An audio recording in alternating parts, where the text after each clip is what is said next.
अस्सलाम वालेकुम दोस्तों।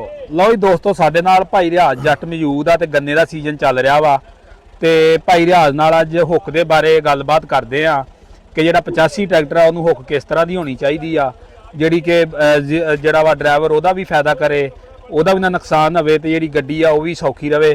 इस हुक दे मुतलका खास वीडियो आ ते हुक दे बारे भाई रियाज नाल गलबात करदे आ। अस्सलाम वालेकुम। वालेकुम सलाम। भाई रियाज की हाल चाल आ? अल्लाह शुक्र ठीक दोवां।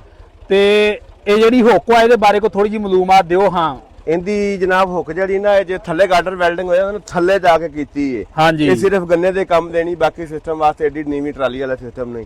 ਜਿਹੜੀ ਅਸੀਂ ਹੁੱਕ ਬਣਾਈ ਹੈ ਨਾ ਉਹ 4-5 ਥੱਲੇ ਜਾਂ ਉੱਤੇ ਵਾਲੀ, ਉਹ ਬਿਲਕੁਲ ਥੱਲੇ ਵੀ ਕਰ ਲਓ ਭਾਵੇਂ ਉਹਨੂੰ ਉੱਤੇ ਕਰ ਲਓ, ਉਹਨੂੰ ਕੱਟਣ ਵੱਢਣ ਦਾ ਰੌਲਾ ਹੀ ਨਹੀਂ ਹੈ। ਸਹੀ। ਤੇ ਹੁੱਕ ਜਿਹੜੀ ਉਹ ਤਾਂ ਬੜੀ ਜ਼ਬਰਦਸਤ ਹੁੱਕ ਚੜ੍ਹਦੇ ਪੰਜਾਬ ਵਾਲੇ ਬੜੀ ਪਸੰਦ ਕੀਤੀ। ਸਹੀ। ਹਾਂ, ਤੇ ਉਂਝੇ ਵੀ ਹੁੱਕ ਤੇ ਮਜ਼ਬੂਤ ਬਣੀ ਹੈਗੀ। ਹੁੱਕ ਤੇ ਬੜੀ ਮਜ਼ਬੂਤ ਹੈ, ਪੂਰੀ ਜਿਵੇਂ ਨਾ ਤਾਕੜ ਹੁੱਕ ਬਣੀ ਹੈ। ਸਹੀ। ਪਰ ਇਹ ਉਹ ਜਿਹੜੀ ਹੋਵੇ ਨਾ ਥੱਲੇ ਉੱਤੇ ਵਾਲੀ, ਜਿੰਨੀ ਮਰਜ਼ੀ ਥੱਲੇ ਕਰ ਲਓ ਜਿੰਨੀ ਮਰਜ਼ੀ ਉੱਤੇ ਕਰ ਲਓ, ਟੈਨਸ਼ਨ ਨਹੀਂ ਹੁੰਦੀ। ਅਗਰ ਕਿਸੇ ਨੇ ਇਹਦੇ ਤੇ ਲੈਵਲ ਚਲਾਉਣਾ ਹੋਵੇ ਤੇ ਲੈਵਲ ਵਾਸਤੇ ਮੇਰਾ ਖਿਆਲ ਨਹੀਂ ਕਾਮਯਾਬ ਹੈਗੀ। ਸਹੀ। ਤੇ ਜਿਹੜੀ ਆਪਣੇ ਵਾਲੀ ਹੁੱਕ ਤਾਂ ਇਹ ਜਿਹੜੀ ਇਹ ਹੁੱਕ ਆ ਤਾਂ ਆਪਣੇ ਤੋਂ ਇਹ ਚ ਕੀ ਫਰਕ ਆ ਯਾਰ? ਅੱਜ ਦੋਸਤਾਂ ਨੂੰ ਬਾਹਰ ਜਾ ਕੇ ਦੱਸੋ। ਫਿਕਸ ਹੋ ਗਈ, ਇਹ ਫਿਕਸ ਹੋ ਗਈ ਹੈ। ਉਹ ਜਿਹੜੀ ਹੈ ਨਾ ਉਹ ਜਿੰਨੀ ਮਰਜ਼ੀ ਥੱਲੇ ਕਰ ਲਓ ਜਿੰਨੀ ਮਰਜ਼ੀ ਉੱਤੇ ਕਰ ਲਓ, 4-5 ਇੰਚ ਦੀ ਕਰਾਂ। ਸਹੀ।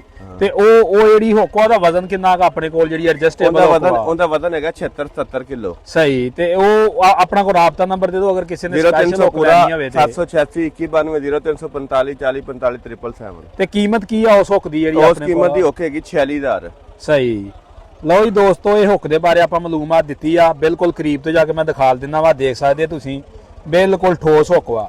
ਜਿਹੜੀ ਭਾਈ ਰਿਆਜ਼ ਨੂੰ ਅਸੀਂ ਸਪੈਸ਼ਲ ਮਾਡਲ ਦਿੱਤਾ ਸੀ ਹੁੱਕ ਦਾ, ਉਹਦੀ ਐਡਜਸਟੇਬਲ ਹੁੱਕ ਆ ਤੇ ਉਹ ਜਿੱਥੇ ਮਰਜ਼ੀ ਕਰ ਲਓ। ਉਹਦੀਆਂ ਤਕਰੀਬਨ 3 ਐਡਜਸਟਾਂ ਉੱਤੇ ਆ ਤੇ 3 ਐਡਜਸਟਾਂ ਥੱਲੇ ਆ, ਯਾਨੀ ਕਿ ਉਸ ਹੁੱਕ ਦੇ ਅੰਦਰ 6 ਐਡਜਸਟਾਂ ਨੇ। ਤੇ ਇਹ 85 ਟਰੈਕਟਰ ਤੁਹਾਨੂੰ ਦਿਖਾ ਦਿੰਦੇ ਆ। ਇਹਨਾਂ ਨੂੰ ਦੋ ਜਿਹੜੀ ਸਿਰਫ ਪੁੱਠੀ ਹੁੱਕ ਤੇ ਚੱਲ ਸਕਦੀ ਆ, ਬਾਕੀ ਜਿਹੜੀ ਇਹ ਹੁੱਕ ਵਾ ਇਹ ਲੈਵਲ ਵਗੈਰਾ ਵਾਸਤੇ ਕਾਮਯਾਬ ਨਹੀਂ।